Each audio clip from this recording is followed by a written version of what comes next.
Good morning friends, welcome to వివిడీస్ vlogs. ఇవాళ మా అత్తయ్యతో చేయించిన మసాలా పూరీలు చాలా టేస్టీ ఉంటాయి. కొంచెం ఆయిలీ. చూద్దాం రండి. దీనికోసం పిండి తడుపుకోవాలి. ఇది నేను గోధుమ పిండి తడిపాను.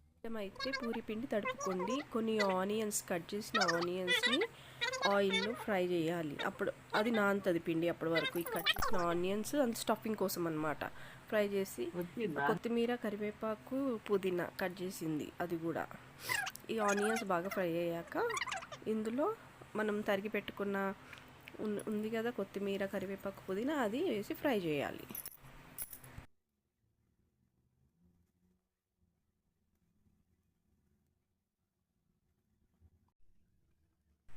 ఇప్పుడు అవన్నీ ఫ్రై అయ్యాక అందులో అల్లం వెల్లుల్లి పేస్ట్ వేయాలి. 2 స్పూన్స్ వేసుకున్నాం మేము.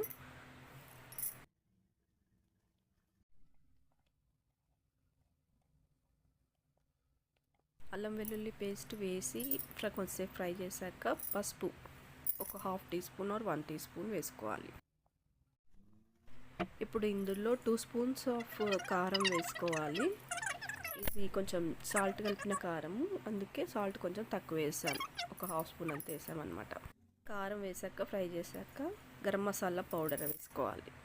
తర్వాత మళ్ళీ కలిపి నెక్స్ట్ ఇందులో శనగపిండి వేయాలి ఫ్రెండ్స్. ఒక కప్ అంతా వేసింది శనగపిండి వేసి కొంచెం అట్లా అంతా మంచిగా కలిపి దాన్ని లిడ్ క్లోజ్ చేసేసామనుకోండి, కొంచెం మెత్తబడుతుంది అనమాట.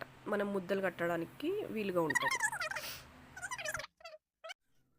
ఇదిగోండి, అవి ముద్దలు కట్టి అందులో స్టఫింగ్ పెడుతుంది మా అత్తయ్య. చూడండి, శనగపిండిది అలా స్టఫ్ చేసి బచ్చప్పల్లాగా అనమాట. భక్ష్యాలు చేస్తారు కదా, సేమ్ టు సేమ్ అలాగే, కానీ మసాలా పెట్టి ఇవి మసాలా పూరీలు ఇది పెట్టి ఇవి డీప్ ఫ్రై చేస్తాం మనం. ఇలా తాల్చుకొని ఆయిల్లో డీప్ ఫ్రై చేసుకోవాలి.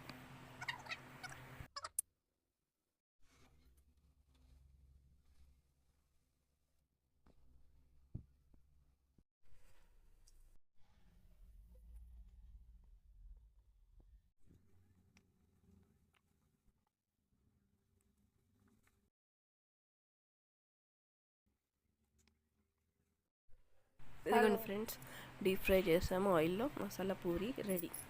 మీరు ట్రై చేసి చెప్పండి కామెంట్లో ఎలా వచ్చినాయని.